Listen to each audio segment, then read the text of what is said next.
是。嘿，哎呀哎呀哎呀！哎呀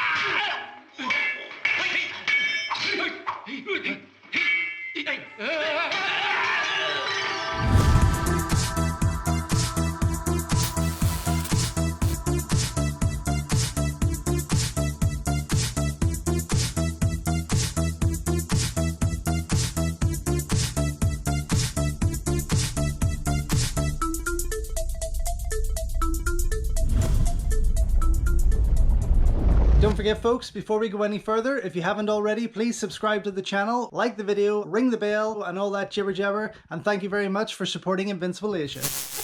Also known as King of Swords, The Swordsman of All Swordsmen is a 1968 Taiwanese production that has been forgotten for many years, yet stands strong as a hugely enjoyable wuxia classic, boasting a great cast and plenty of enjoyable swordplay action. 哎，你干嘛？找个人。找谁啊？周虎。听见吗？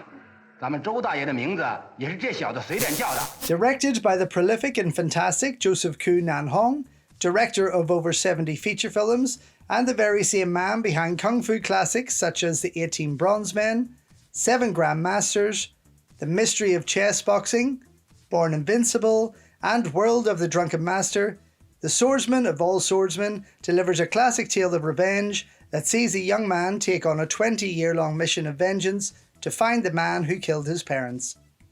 Fan favourite Rock Tianpeng delivers his first leading man role as the titular character, only just having made his debut in Keen Hu's fantastic Dragon Inn the year before. With his role here clearly impressing studio bosses and directors, Tian would go on to star in over 60 further films through to the early 80s, including titles such as A Touch of Zen, Evil Slaughter, Chow Chow Guy, Heroes in the Late Ming Dynasty, The Lost Swordship, The Jade Fox, and The Jade Dagger, as well as other Joseph Kuo titles like The Shaolin Kids, The 18 Bronze Men, and Return of the 18 Bronze Men.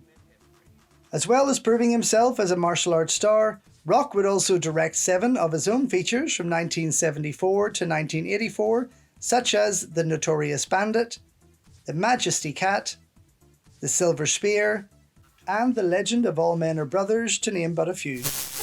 我看见这小子是活腻了。嘿，哎呦，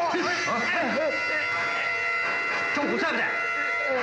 哎呦，周大爷就在那边街上。 Here, Tianpeng is joined by the equally talented and wonderful Polly Shang Quan, who also made her debut in Dragon Inn and went on to star alongside him in many titles throughout the 1970s, such as most of his aforementioned Joseph Kuo titles, and 2 forgotten, loosely connected sequels to this, with The Bravest Revenge in 1970 and The Ghost Hill in 1971.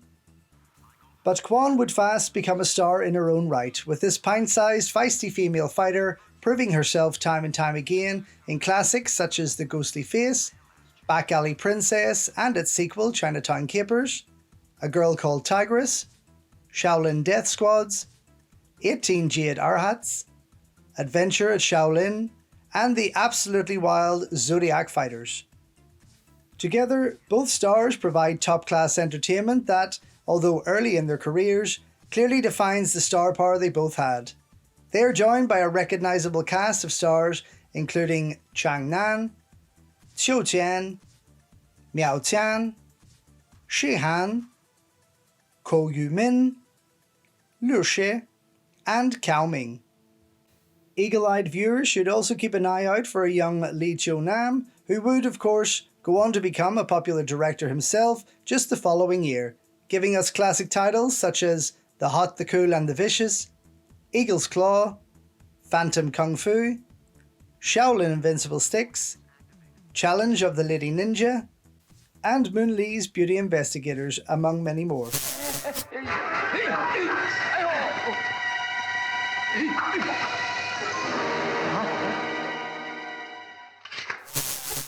The screenplay was provided by Tyrone Xu Tianyang, the writer behind titles such as Joseph Kuo's King of Kings and The Mighty One, as well as the Shaw Brothers classic The Bride from Hell. In the mid-60s, Tyrone would make his directorial debut with Mistress, and went on to direct many more of his self-scripted titles such as The Revenge Dragon and Evil Slaughter, as well as films such as The Fierce Fist, The Boxer's Adventure, 6 Directions of Boxing, Immortal Warriors, and The Red Phoenix, with the latter two starring Polly Shankwon herself. It's also worth noting that, while many will make their comparisons, this production was made under the Union Film banner, who were also behind Keen Ho's aforementioned Dragon Inn just the year before.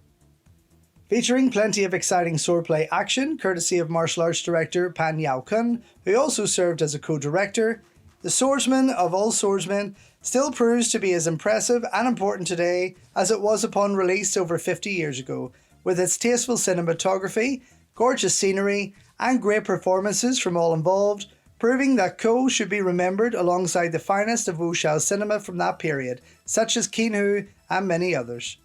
And with that, it's only fair to say that The Swordsman of All Swordsmen is a beautifully made product of its time that deserves to be seen by any true fan of classic wuxia and Japanese chambara cinema.